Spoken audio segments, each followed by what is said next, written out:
What's up, everybody? Welcome back. Welcome to ceramics, I should say. Yes, that's what this is. This is a giant 25-pound block of clay on my shoulder. It's heavy, but not too heavy because I'm pretty strong. But you'll notice that it is stored in a plastic bag. That's really important. Any clay you have at home, you want to make sure that it is airtight. You don't want any air getting in there because it will dry. Clay is basically just kind of a mud. I mean, it's clay.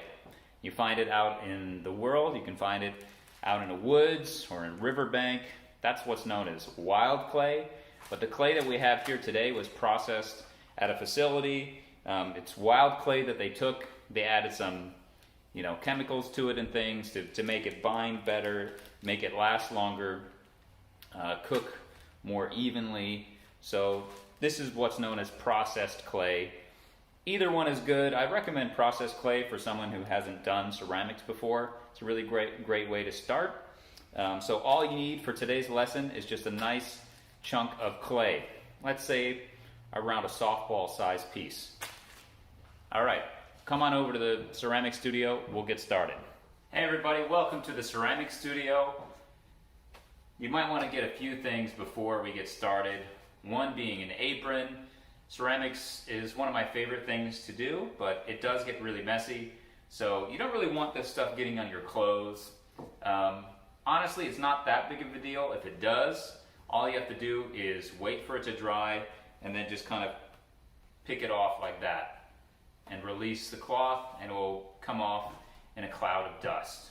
One thing that you don't want to do is you don't want to put water on top of any clay that gets onto your clothes. What's going to happen when you do that is it's going to get kind of more embedded into the cloth, and it will become more difficult to clean it off later. So let it dry and then pick it off carefully with your fingers.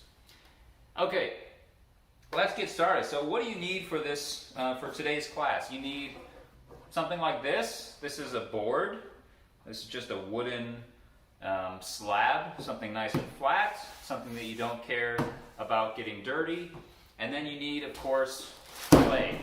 Oh boy. You need clay. So this is just your typical white art clay. You can buy it at any art store that has clay. This one is a low fire. Oh boy.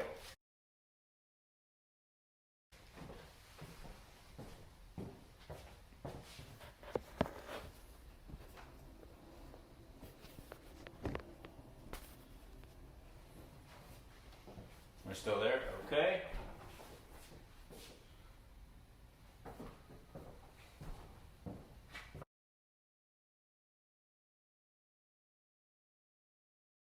All right, so all you need for today's lesson is just your slab of clay, maybe wire cutters if you have it. If you don't have wire cutters, don't worry, grab some string, dental floss, anything like that to help cut your clay.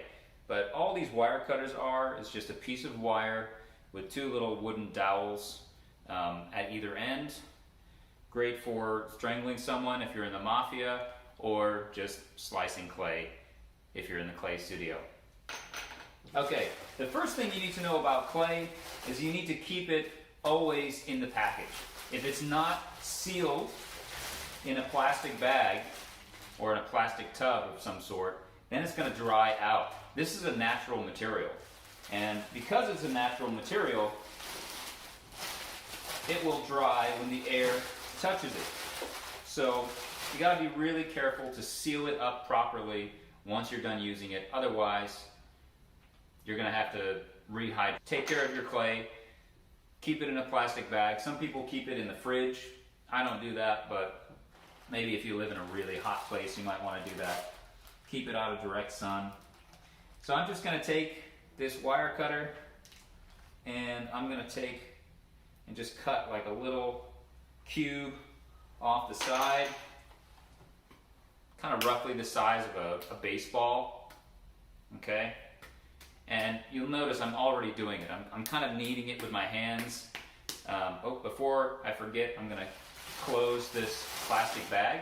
Really important, keep the moisture in there. Once the moisture gets out, it's going to get hard as a rock and really brittle.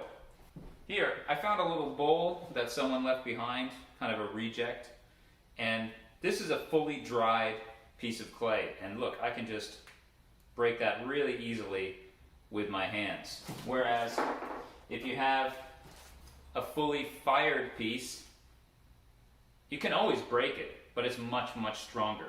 So this has been fired once in the kiln. We did what's called a bisque firing, which is where you fire it before you're putting a glaze on. The bisque fire is to get rid of any excess moisture and to harden it up and get it ready for the glazing. But we're not talking about firing today. We're just talking about how to deal with your clay.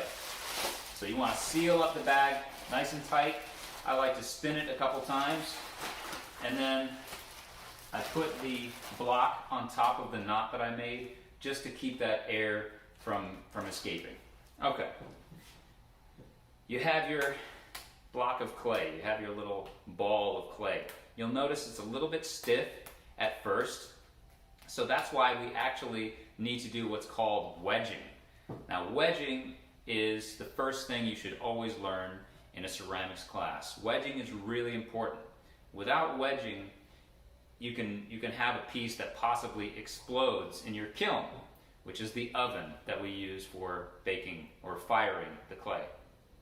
Wedging is a process in which you use your number one most important tool in ceramics, which are your hands. I'm just using the palm of my hand right now, and I'm just kind of making a circular spherical shape, and then I'll start wedging. So the first step of wedging is to kind of throw it down on the board a little bit. You don't have to go crazy with this. I've seen people throwing it from way above. You don't need to do that. You don't need to make a crazy amount of noise. And what I'm doing right now is I'm trying to soften it up. I'm trying to get rid of any air bubbles, which there really shouldn't be since this is a processed clay that came from a factory. And then once you've done that several times, what I like to do is called the ram's head technique. All right, so when you're wedging the clay, the first thing you want to do is take both of your hands and almost put them together like you're doing a volleyball, spike, serve. I was never really good at volleyball.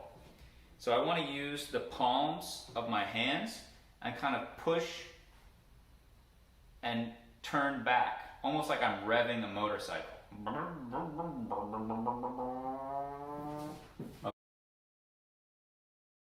That's the type of hand motion that you want when you're wedging your clay. Wedging your clay, you're going to have a push down motion, almost like you're kneading dough, right?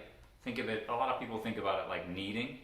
So I'm going to push down, and notice I'm keeping my arms fairly straight, forward, and at the same time pulling back and pushing and rotating, pushing, rotating, down, like that. And eventually, you're going to have what some people refer to as the ram's head look. You're going to have these two curly sides and then the little face in the middle. That's kind of the ram's head technique, and that's what I always like to use. It's what I remember. I know there are several other techniques, but honestly, the best one that I've found so far is the ram's head. You just push it down and pull back at the same time. I'll show you from the side view as well. So remember to rotate your clay as you do this.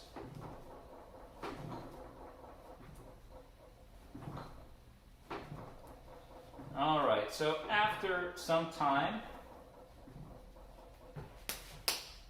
you can again kind of hit the sides with the palms of your hand.